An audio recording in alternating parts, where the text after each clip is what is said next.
Hi hello ನಮಸ್ಕಾರ. ನೀವು ನೋಡ್ತಾ ಇದ್ದೀರಾ ಸ್ಪೀಡ್ ನ್ಯೂಸ್ ಕನ್ನಡ. ನಾನು ಕಾವ್ಯ ಹೆಗ್ಡೆ. ಇವತ್ತು ಬೆಂಗಳೂರಿನಲ್ಲಿ ಯಾವ ರೀತಿ ಆಗಿದೆ ಅಂತಂದ್ರೆ ಎಲ್ಲಾ ರೀತಿಯ ಜನರು ಕೂಡ ಬೆಂಗಳೂರಿಗೆ ಬಂದು ವಾಸ ಮಾಡ್ತಾ ಇರ್ತಾರೆ. ಹಾಗೆ ಬೆಂಗಳೂರಿನಲ್ಲಿ ಕನಸನ್ನ ಕಟ್ಕೊಂಡು ಜೀವನ ಮಾಡ್ತಾ ಇರ್ತಾರೆ. ಅಂಥವರಿಗೆ ರಕ್ಷಣೆ ಕೊಡಬೇಕು ಅಂತಂದ್ರೆ ಅದು ಪೊಲೀಸರಿಂದ ಮಾತ್ರ ಸಾಧ್ಯ. ಬೆಂಗಳೂರಿನ ಜನರನ್ನ ರಕ್ಷಣೆ ಮಾಡುವಲ್ಲಿ ಪೊಲೀಸರು ಹೆಚ್ಚಿನ ಕ್ರಮವನ್ನ ಕೈಗೊಳ್ತಾ ಇರ್ತಾರೆ. ಸೊ ಅದ್ರ ಬಗ್ಗೆ ಹೆಚ್ಚಿನ ಮಾಹಿತಿಯನ್ನ ಇವತ್ತಿನ ಈ ಒಂದು ಎಪಿಸೋಡ್ ನಲ್ಲಿ ನೋಡ್ತಾ ಹೋಗೋಣ. ಇವತ್ತು ನಮ್ಮ ಜೊತೆಗಿದ್ದಾರೆ ಬೆಂಗಳೂರಿನ ಕಮಿಷನರ್ ಆಗಿರುವಂತಹ ಸೀಮಂತ್ ಕುಮಾರ್ ಸಿಂಗ್ ಅವರು. ಸರ್, ಕಾರ್ಯಕ್ರಮಕ್ಕೆ ಸ್ವಾಗತ. ನಮಸ್ಕಾರ sir. Welcome sir. Thank you. Sir, ನೀವು ಬೆಂಗಳೂರಿಗೆ ಕಮಿಷನರ್ ಆಗಿ ಬಂದು ಹತ್ತಿರ 9 ತಿಂಗಳ ಮೇಲೆ ಆಯಿತು. ಸೊ ಈಗ ಕಾನೂನು ಸುವ್ಯವಸ್ಥೆ ಹೇಗಿದೆ ಬೆಂಗಳೂರಿನಲ್ಲಿ?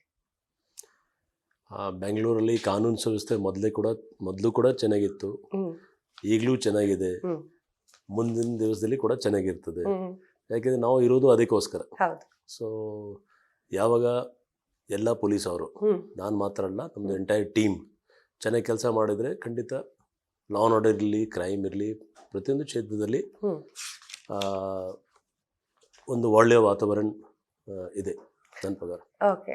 ಸೀಮಂತ್ ಕುಮಾರ್ ಸಿಂಗ್ ಅವ್ರದ್ದು ಸ್ಪೆಷಾಲಿಟಿ ಏನು ಅಂತಂದ್ರೆ ಎಲ್ಲರನ್ನೂ ಕರೆದು ಕೂರಿಸ್ಬಿಟ್ಟು ಗ್ರೂಪ್ ಡಿಸ್ಕಷನ್ ಮಾಡ್ತೀರಾ, ಒಂದು ಡಿಸಿಷನ್ ತೆಗೆದುಕೊಳ್ತೀರಾ. ಸೊ ಅದೇ ನಿಮ್ಮ ಸ್ಪೆಷಾಲಿಟಿ ಅಂತ ಕೇಳ್ಪಟ್ವಿ. ಇದು ನಂದು ಸ್ಪೆಷಾಲಿಟಿ ಇಲ್ಲ. ನನ್ನ ಪ್ರಕಾರ ಒಂದು ಒಳ್ಳೆಯ ಟೀಮ್ ಲೀಡರ್ ಇದು ಕ್ವಾಲಿಟಿ ಇರಬೇಕು ನನ್ನ ಪ್ರಕಾರ. ಮೇ ಬಿ ಕೆಲವ್ರದ್ದು ಡಿಫ್ರೆನ್ಸಸ್ ಇರ್ಬೋದು. ಎಸ್ಪೆಷಲಿ ಪೊಲೀಸ್ ಇಲಾಖೆಯಲ್ಲಿ ಏನಾಗಿದೆ, ಇದು ನಾವು ಕಾನ್ಸ್ಟೇಬಲಿಂದ ಹಿಡಿದು ಸೀನಿಯರ್ ಅಧಿಕಾರಿ ಹೊರಗೆ ಪ್ರತಿಯೊಂದು ಎಕ್ಸ್ಪೀರಿಯನ್ಸ್ ತುಂಬ ಇಂಪಾರ್ಟೆಂಟ್ ಇದೆ. ಸೊ ಆ ನಿಟ್ಟಿನಲ್ಲಿ ನಾನು ಈಗ ಅಲ್ಲ, ಸುಪ್ರೀಂ ಪೊಲೀಸ್ ಟೈಮಿಂದನೇ ನಾವು ಇದು ಫಾಲೋ ಮಾಡ್ಕೊಂಡು ಬಂದಿದ್ದೀನಿ. ಅದು ತುಂಬ ನನಗೆ ಸಕ್ಸಸ್ ಸಿಕ್ಕಿದೆ.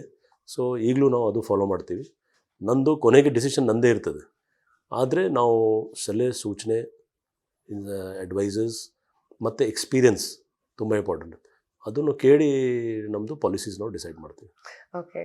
ನೀವು ಬೇರೆ ರಾಜ್ಯದಲ್ಲಿ ಹುಟ್ಟಿದ್ರೂ ಕೂಡ ನಿಮ್ಮ ಕನ್ನಡದ ಸ್ಪಷ್ಟನೆಗೆ ಸೆಲ್ಯೂಟ್ ಸರ್. ಓಕೆ. ಸೊ ಇವಾಗ ಹೈ ಪ್ರೊಫೈಲ್ ಕೇಸ್ಗಳೆಲ್ಲ ಇರುತ್ತೆ. ಮೊನ್ನೆ ಮಾಜಿಯ ಸಚಿವರು ಮತ್ತೆ ಹಾಲಿ ಶಾಸಕರಾಗಿರುವಂತಹ ಭೈರತಿ ಬಸವರಾಜ್ ಅವ್ರದ್ದು ಕೇಸ್ ಆಗಿರಬಹುದು. ಏನಾಗುತ್ತೆ ಅಂತಂದ್ರೆ ಇದು ಹೈ ಪ್ರೊಫೈಲ್ ಕೇಸ್ ಆಗಿರುತ್ತೆ. ಸೊ ಇದು ಎಷ್ಟು ಮಟ್ಟಿಗೆ ಪೊಲೀಸರಿಗೆ ಟಫ್ ಅನ್ಸುತ್ತೆ, ಅಥವಾ ಟಫ್ ಏನು ಇರಲ್ವಾ, ಏನ್ ಕತೆ? ಆ ಪರ್ಟಿಕ್ಯುಲರ್ ಕೇಸ್ ಬಗ್ಗೆ ನಾನೇನು ಹೆಚ್ಚು ಮಾತಾಡಲ್ಲ, ಯಾಕಂದರೆ ಅದು CID ಅಂಡರ್ ಇದೆ. ಆದರೂ ಇನಿಷಿಯಲ್ ಸ್ಟೇಜಸಲ್ಲಿ ನಮ್ಮ ಸಿಟಿ ಪೊಲೀಸ್ ಅದು ಇನ್ವೆಸ್ಟಿಗೇಟ್ ನಾವು ಮಾಡಿ ಹ್ಯಾಂಡ್ ಓವರ್ ಮಾಡಿದ್ವಿ CIDಗೆ. ಬಟ್ ಒಟ್ಟಾಗಿ ನೋಡಿದರೆ ಪೊಲೀಸ್ ಕೆಲಸದಲ್ಲಿ ಯಾವಾಗಲೂ ಪ್ರೆಷರ್ ಇದ್ದೇ ಇರ್ತದೆ. ಯಾಕೆಂದರೆ ನಾವು ಡೀಲ್ ಮಾಡೋದು ಕ್ರೈಮ್ ಇಂಥದ್ದು ವಿಷಯ ಬಗ್ಗೆ.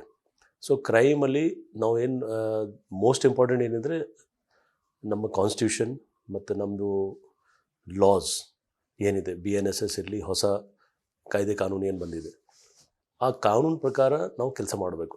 ಸೊ ಕಾನೂನು ಪ್ರಕಾರ ಕೆಲಸ ಮಾಡುವಾಗ ಖಂಡಿತ ನಮಗೆ ಪ್ರೆಷರ್ ಇರಲಿ, ಹೈ ಪ್ರೊಫೈಲ್ ಇರಲಿ, ಅದು ಮುಖ್ಯ ಅಲ್ಲ. ಮುಖ್ಯ ಏನಂದರೆ ಕಾನೂನು ಪ್ರಕಾರ ನಾವು ಕ್ರಮ ತೊಗೊಳ್ಬೇಕು.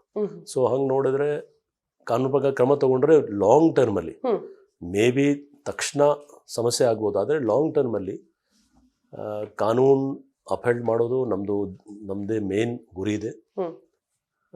ಮುಂದೆ ಯಾರಿಗೆ ತೊಂದರೆ ಆಗಲ್ಲ, ಮತ್ತು in the name of justice provide ಮಾಡಲಿಕ್ಕೆ ನಮಗೆ ಅನುಕೂಲ ಆಗುತ್ತೆ. ಸೊ ಆ ನಿಟ್ಟಿನಲ್ಲಿ ಸ್ವಲ್ಪ ಕಷ್ಟ ಆಗುತ್ತೆ, ಆದರೆ ಕಾನೂನು ಪ್ರಕಾರ ಕೆಲಸ ಮಾಡಿದರೆ ಲಾಂಗ್ ಟರ್ಮಲ್ಲಿ ಕಷ್ಟ ಆಗಲ್ಲ ನನ್ನ ಪ್ರಕಾರ. ಓಕೆ. ಸೊ ನೀವು ಪೊಲೀಸ್ ಕಮಿಷನರ್ ಆಗಿ ಬರ್ತೀರಾ, ಆ ಒಂದು ಡೇ ಏನು ಬೆಂಗಳೂರಿಗೆ ಪೊಲೀಸ್ ಕಮಿಷನರ್ ಆಗಿ ಬಂದಿರುವಂತಹದಿಗೆ ಸಾಕಷ್ಟು ಗೊಂದಲಗಳಿತ್ತು. ಯಾಕಂದರೆ RCB ವಿಚಾರದಾಗ ತುಳಿತಕ್ಕಾಗಿ ಇಂದಿನ ಕಮಿಷನರ್ ಅವರನ್ನು ತೆಗೆದುಹಾಕಲಾಗಿತ್ತು. ಸೊ ಆ ಸಿಚುವೇಶನ್ ಹೇಗಿತ್ತು ನಿಮಗೆ? ಅದು ಒಂದು ಪೀರಿಯಡ್ ಇತ್ತು, ಆಗೋಗಿದೆ.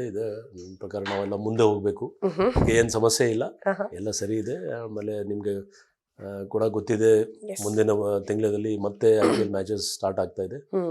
ಸೊ ಅದಕ್ಕೆ ನಾವು ರೆಡಿ ಆಗ್ತಾ ಇದ್ದೀವಿ. ಯಾವ ರೀತಿ ಸಿದ್ಧತೆಗಳಿದ್ದಾವೆ ಈಗ? ಇನ್ನು ಸಮಯ ಅವಕಾಶ ಇದೆ. ಯಾಕೆಂದರೆ ಕೆಲವು ಕಂಡೀಷನ್ಸ್ ಗೃಹ ಇಲಾಖೆಯಿಂದ ನಾವು ಬರ್ತಾ ಇದೆ. ಆ ಕಂಡೀಷನ್ಸ್ ಫಾಲೋ ಮಾಡಿ ಮತ್ತೆ ಬಂದೋಬಸ್ತ್ ಮಾಡಬೇಕು, ಅದೆಲ್ಲ ಇದೆ. ಮುಂದಿನ ದಿವಸದಲ್ಲಿ ಎಲ್ಲ ಸರಿ ಆಗುತ್ತೆ ನನ್ನ ಪ್ರಕಾರ. ಆ್ಯಂಡ್ ಏನೋ ಒಂದು ಪೀರಿಯಡ್ ಇತ್ತು, ಆಗ ಅದು ಒಂದು ಆಗೋಗಿದೆ ನಾನು ಹೇಳೋದು. ಅದ್ರ ಬಗ್ಗೆ ನಾನು ಎಷ್ಟು ಕಡಿಮೆ ಈಗ ಆಲ್ರೆಡಿ ಪರ್ಮಿಷನ್ ಕೊಟ್ಟಿದೆ ಸರ್ಕಾರ, ಹ್ಮ್. ಸೊ ಚಿನ್ನಸ್ವಾಮಿಯಲ್ಲಿ ಆಟ ಆಡಬಹುದು ಅಂತ ಹೇಳಿ. ಈಗ ಭದ್ರತೆಗಳು ಹೇಗಿರುತ್ತೆ? ಅಲ್ಲ, ಸರ್ಕಾರ ವತಿಯಿಂದ ಪರ್ಮಿಷನ್, ಕಂಡೀಷನಲ್ ಪರ್ಮಿಷನ್ ಅಂತ ಇದೆ. Yes. ಸೊ ಅದ್ರ ಬಗ್ಗೆ ಕೆಲವು ಕಂಡೀಷನ್ಸ್ ಇದೆ. ಆ ಕಂಡೀಷನ್ಸ್ ಫಾಲೋ ಮಾಡಿ ನಾವು ಮುಂದೆ ನಮ್ಮದು ಬಂದೋಬಸ್ತ್ ನಾವು ಪ್ರಿಪೇರ್ ಮಾಡ್ತೀವಿ.